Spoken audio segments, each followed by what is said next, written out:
Sir, Motihari और बगहा में जिस तरह की घटनाएं सामने आ रही हैं, दो गुटों में टकराव की स्थिति, आपको क्या लगता है कि बिहार का माहौल इस तरीके से अचानक चल रहा है? अभी हम जानकारी पूरी लेंगे तब आपको बताएंगे क्या मामला है, कैसे क्या चीज़ आगे बढ़ रहा है, उसके बारे में जब वहाँ से समझेंगे तब इसके बारे में बताएंगे। तो महावीरी झंडा निकाला गया था, उसी के बाद ये विवाद के नहीं, आपको जानकारी है लेकिन हम पूरी जानकारी लेके ही बता सकते हैं।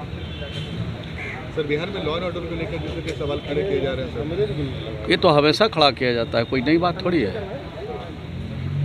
बिहार में छिटपुट जो घटनाएं हो रही है वो चिंता का विषय है। सरकार इन घटनाओं पर काफ़ी गंभीरता से देख रही है और कार्रवाई भी कर रही है।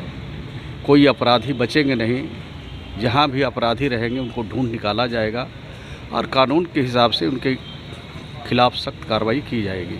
लालू यादव का एक बयान आया सर कि इंडिया गठबंधन में एक से ज़्यादा कन्वीनर बनेंगे, कोई एक कन्वीनर नहीं। ये तो हमारा विषय नहीं है, ये राष्ट्रीय अध्यक्ष से पूछिएगा, बड़े लोग ही इसका जवाब दे सकते हैं, मैं क्या जवाब दे सकता हूँ।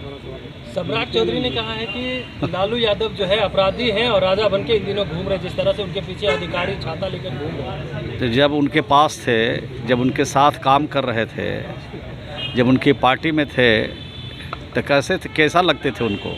एक बार उनको पूछ लीजिएगा कि जब आरजेडी में आप थे और लालू जी आपके नेता थे तो आपको लालू जी कैसा लगते थे, और आज पार्टी छोड़े हैं, पाला बदल के दूसरे पार्टी में गए हैं, तो वही आदमी आज कैसा दिख रहा है? नित्यानंद राय आप लोग को कह रहे हैं कि पाकिस्तान चले जाइए, वहाँ ठीक ठाक है। अब नित्यानंद हमारे देश के राष्ट्रपति हैं, जो हम लोग कानून के हिसाब से कहेंगे कि आप देश के नागरिक नहीं हैं। जब देश की नागरिकता हमको मिली हुई है तो उनके जैसे छोटे मोटे जो नेता बात कर रहे हैं उनके बात पर कौन ध्यान देता है?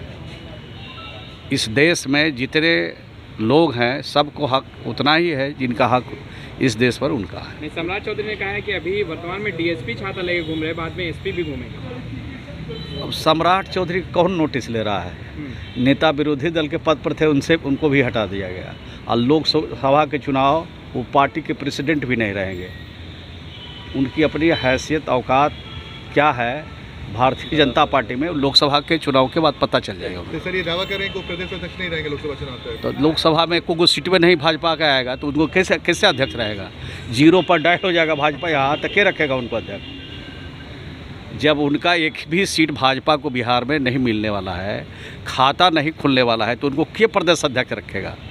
तो ये विकट समय में उनको बनाया है और निकट समय में उनको हटा भी देगा। हरीश सहनी को बनाया गया, आपको नहीं लग रहा है कि सहनी समाज का वोट बैंक जो है बीजेपी अपने पाले में करने की कोशिश कर रही है? देखिए, बहुत प्रयास भारतीय जनता पार्टी कर रही है, लेकिन एक भी प्रयास में वो सफल नहीं होगी।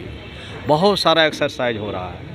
जब देश के प्रधानमंत्री जी, देश के गृह मंत्री जी जब चुनाव के समय जुमला कहते हैं कि जुमला का इस्तेमाल हमने किया, देश की जनता का वोट लिया, तो जब देश के प्रधानमंत्री या गृह मंत्री जब खर्रे नहीं उतर रहे हैं देश की जनता के सवालों को हल करने के लिए, तो ये सब छोटे मोटे नेता तो क्या बोलेंगे? उनके पास बोलने का क्या बचा हुआ है? ठीक है सर, बहुत धन्यवाद।